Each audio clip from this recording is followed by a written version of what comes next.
The race now set in Wisconsin's 8th congressional, the battle to replace Mike Gallagher. The Trump-backed candidate and political newcomer Tony Weed winning the Republican primary by some 7 points, beating out challengers Roger Roth and Andre Jacques. He'll now face Democrat Kristen Lyerly in November. Tony Weed joins us now from Northeast Wisconsin. Tony, congratulations. Welcome to the show. Good to see you.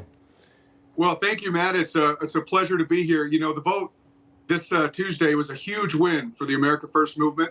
I want to thank the voters in District 8. I want to thank President Trump for his endorsement and support. I want to thank my opponents for their spirited debate. And I'm just looking forward to uniting the Republican Party in Wisconsin and in our district, and looking forward to a win in November. Let me ask you about those numbers. Would you have been able to win without Trump's endorsement? Well, President Trump's endorsement, I mean, it was an honor of a lifetime to have the endorsement of a former president, and I know is going to be our future president. So I'm grateful for his support, and I know he's going to win in District 8 here in November, and we need President Trump in office. I was going to say, what does that say about Republicans in the 8th at this point in time? I don't know if Mike Gallagher or Reed Ribble would have received Trump's endorsement like you did. Well, again, I think President Trump, in having his endorsement, you know, it was amazing. He's been very supportive. The overwhelming support for President Trump in District 8. We've seen it in our ground game with our team and volunteers and my team. And people are very, very excited for change. People need change right now with everything that's going on in our country. And we know President Trump is the leader that we all need on November 5th. Have you spoken with the former President Trump, since winning the primary on Tuesday? I did. He was gracious. He called me on Tuesday night to congratulate me.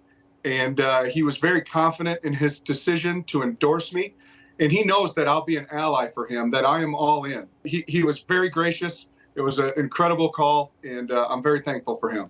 You said that you also talked to Roger Roth and Andre Jacques. Are they going to endorse you in the general? Yes, both Andre Jacques and Roger Roth called me that night, and we discussed. We are united as a Republican Party. They are supportive of me, and I thank them for that. I also thank them for the spirited debate throughout this process of the last 5 months. And it was a tough battle, and we each fought hard for what we believed in. The voters ultimately made the call. But again, we are united, the three of us. And again, my goal is to unite the Republican Party and get us a victory for myself and also for President Trump on November 5th. Tony, looking ahead now to November and the general, I'm curious how your campaign, if you plan to pivot at all, the Trump endorsement in a primary, a blessing, maybe a little more of a challenge sometimes in the general election. I'm curious to those independent and even some Republican voters who just don't like Trump necessarily. How do you win them over? Well, again, those just having conversations. Look, I'm going to rely on my business experience. I was in a small business, my wife and I, my number one job in my life was to be a good husband and a good father. And we ran a small business for almost 30 years, my wife and I. And that was always been my priority. And, having these conversations with folks that may be on the fence and saying, hey, look, do you believe in the policies of the America First movement and President Trump? And overwhelmingly, I hear yes. You're now going to face Democrat Kristen Lyerly in November. After your victory this past Tuesday, her campaign said in a statement, quote, "The Lyerly campaign looks forward to a debate between phony Tony Weed and Dr. Lyerly. We just hope Tony isn't too scared when his special interest friends aren't there to help him out," end quote. How do you respond to that? Well, I see this as the playbook, on the Democratic Party and in a lot of different races. And certainly, unfortunately, my opponent has taken the same playbook of attacking people. And these are desperate attempts to attack people. And I've never done that in my life. I've always, done my life, I've lived by the principles of attacking problems. Because the more problems that you solve, the more successful you are.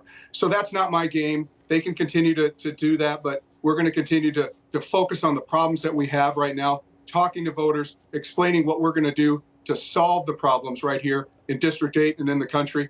And I'm looking forward to a spirited debate with my opponent. So there will be a debate between you two at some point?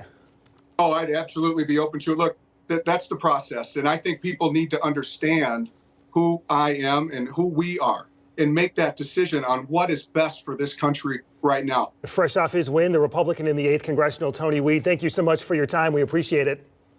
Well, thank you very much. Have a great day. Up next, inside the battleground, the new polling, the race for president, U.S. Senate. Jessica Taylor with the Cook Political Report is with us next.